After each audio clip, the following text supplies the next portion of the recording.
Assalamualaikum warahmatullahi wabarakatuh. Kami dari kelompok 3 akan mempresentasikan sebuah aplikasi ClickUp yang dimana beranggotakan oleh Muhammad Habibi, Nuki Naufal, Sri Widianti, Syara Amalia, dan Widya Asih. Sejarah akan dibacakan oleh Syara.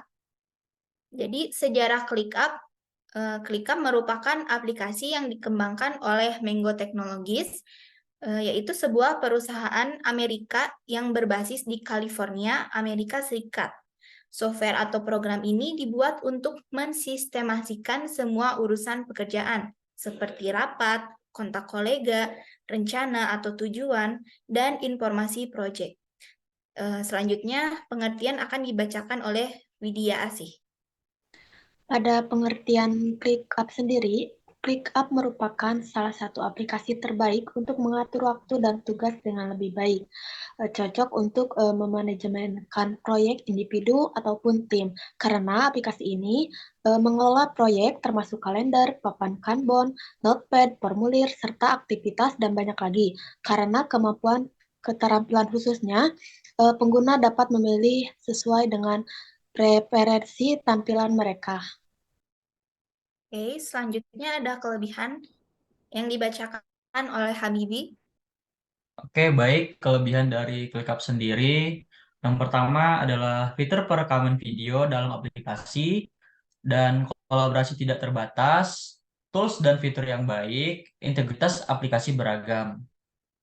Kemudian kekurangan dari aplikasi ClickUp tersebut, yang pertama, perlu adaptasi dalam pemakaian baru dan membutuhkan waktu lama dalam membuat proyek.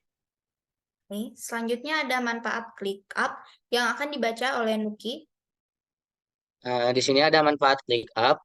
ClickUp digunakan untuk membuat, menugaskan, mendelegasikan, dan melacak tugas dalam suatu organisasi.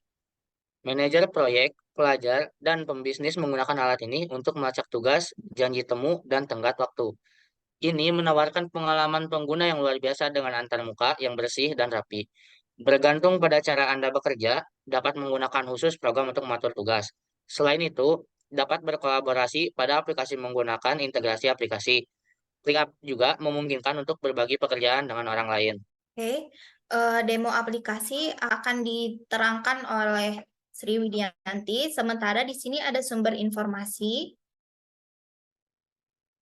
Baik, selanjutnya di sini saya akan menjelaskan bagaimana cara menggunakan aplikasi ClickUp. Nah, ini adalah tampilan ClickUp web yang dimana sebelumnya kita harus login terlebih dahulu dengan cara membuat akun menggunakan email. Lalu setelah itu kita harus verifikasi kode yang dikirimkan lewat email. Maka selanjutnya kita akan melihat tampilan seperti ini.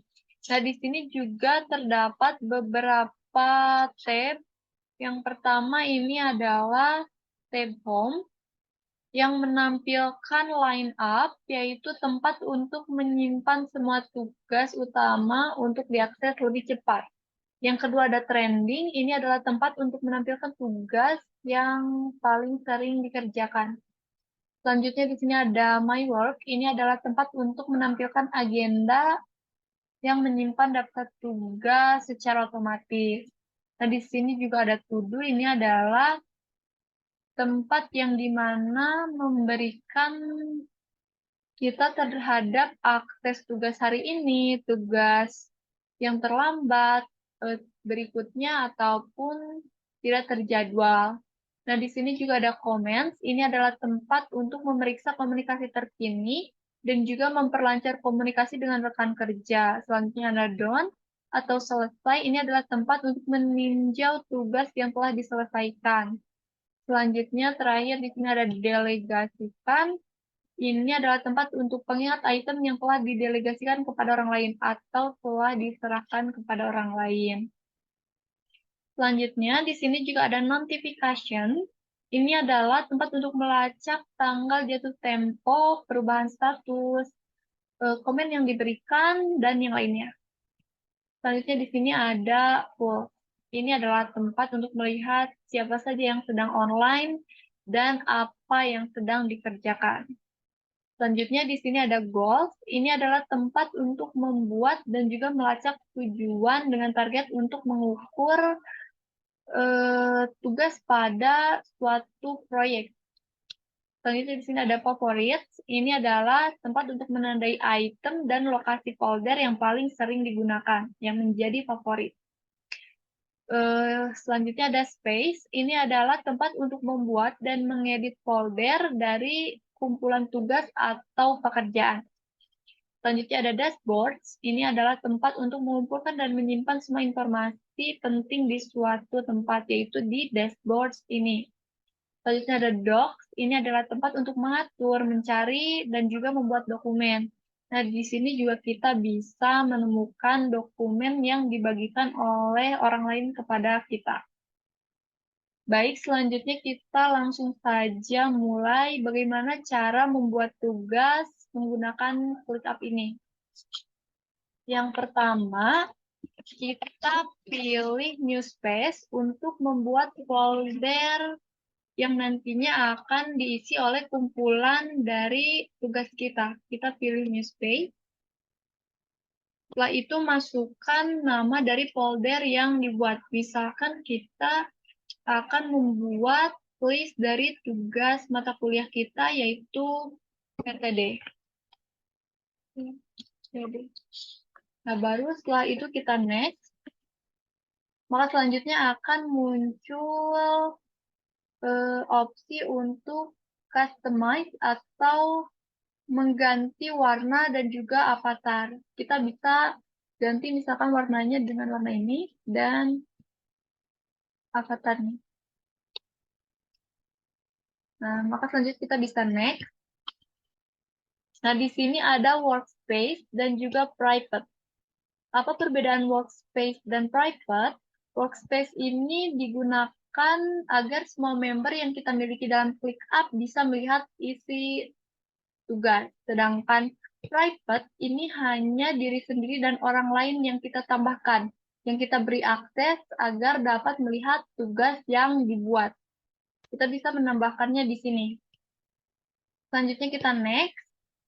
Nah, karena kita akan membuat tugas yang simple, maka kita pilih normal. Karena sebelumnya kita pilih yang private. Kita pilih next. Nah, di sini seperti yang dibilang tadi bahwa kita akan membuat list yang sederhana atau yang simple. Jadi kita turn off aja kecuali yang custom files ini. Ini untuk mengcustom atau mengatur tugas yang kita buat. Dan sebenarnya fitur-fitur ini itu adalah fitur yang dapat digunakan untuk memudahkan kita dalam mengatur semua tugas. Tapi karena memang kita akan membuat yang simple, jadi kita turn off aja semua dan kecualikan yang custom files ini. Kita next. Nah, selanjutnya di sini juga ada fitur untuk menambahkan tampilan dari tugas yang nanti kita buat. Kita langsung next aja ke review space. Nah, maka yang terakhir ini adalah muncul tampilan yang telah kita diatur sebelumnya, seperti space name-nya PTD, avatarnya seperti ini, service-nya di sini saya hanya menggunakan tugas ini untuk sendiri, jadi hanya saya sendiri yang dapat mengakses gitu. Kita langsung next saja ke create space. Nah, maka selanjutnya akan didapat tampilan seperti ini. Nah, untuk membuat daftar dari tugasnya, kita rename dulu list ini menjadi misalkan tugas PTD, karena folder yang kita buat ini juga untuk tugas dari PTD itu sendiri. Misalkan tugas PPD. Nah, maka sudah di-rename menjadi tugas PTD. Selanjutnya untuk open ini merupakan sub dari list yang kita buat. Dari tugas PTD ini ada misalkan kita rename modul 4.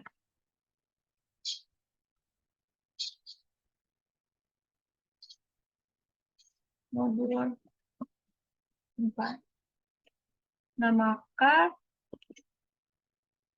ini adalah tampilan dari atau list dari tugas PTD modul 4.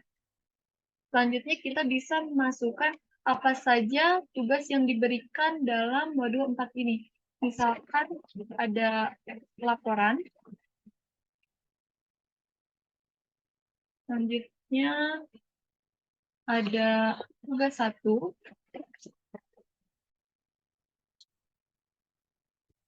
Dan juga ada tugas 2. Nah, maka tampilannya akan seperti ini. Kita klik aja yang tugas 1 ini. Nah, di dalam tugas ini kita juga dapat menambahkan detail dari tugas. Misalkan di sini kita bisa tambahkan deskripsi dari tugas 1. Itu misalnya tugasnya adalah membuat flowchart. Nah, maka hasilnya akan seperti ini. Selanjutnya, kalau kita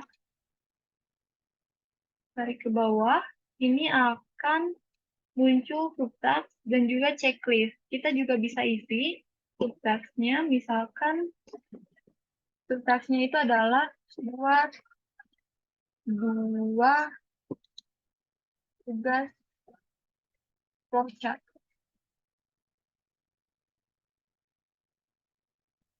Dan di checklist kita juga bisa tambahkan upload tugas di Google Classroom.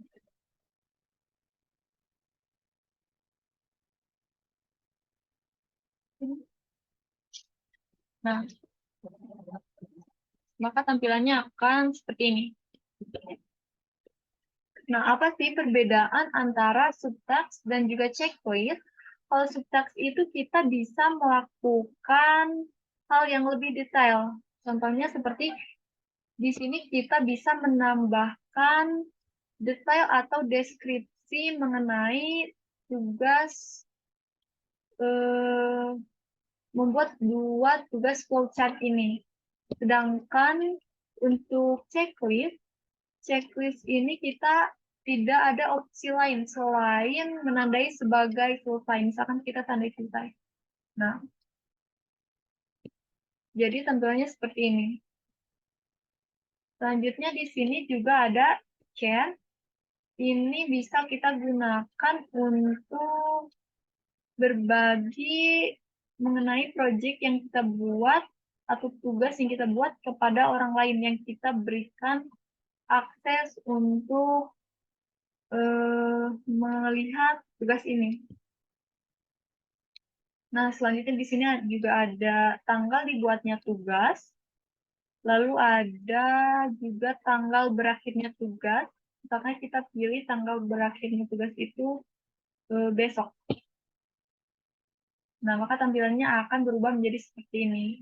Selanjutnya di sini juga ada activity notification, yang dimana di sini ditampilkan semua aktivitas yang terjadi pada tugas yang dibuat.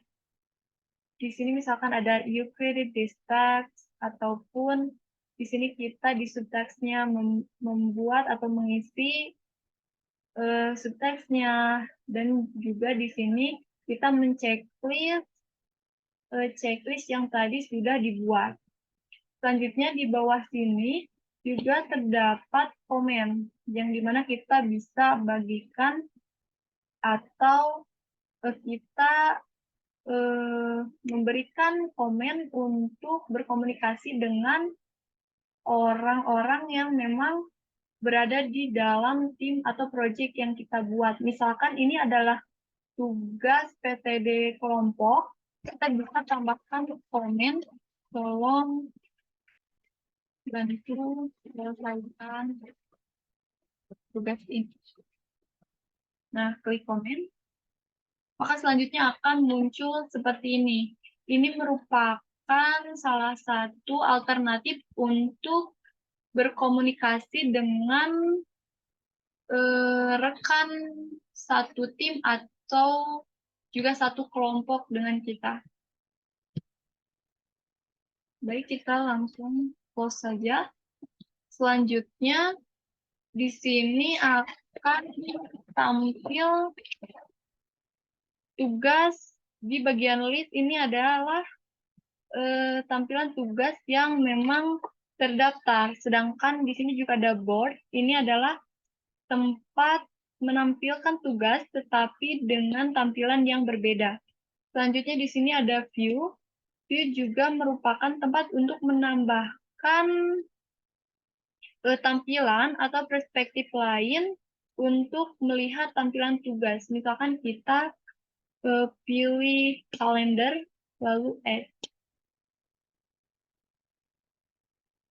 Nah, maka akan muncul tampilan seperti ini.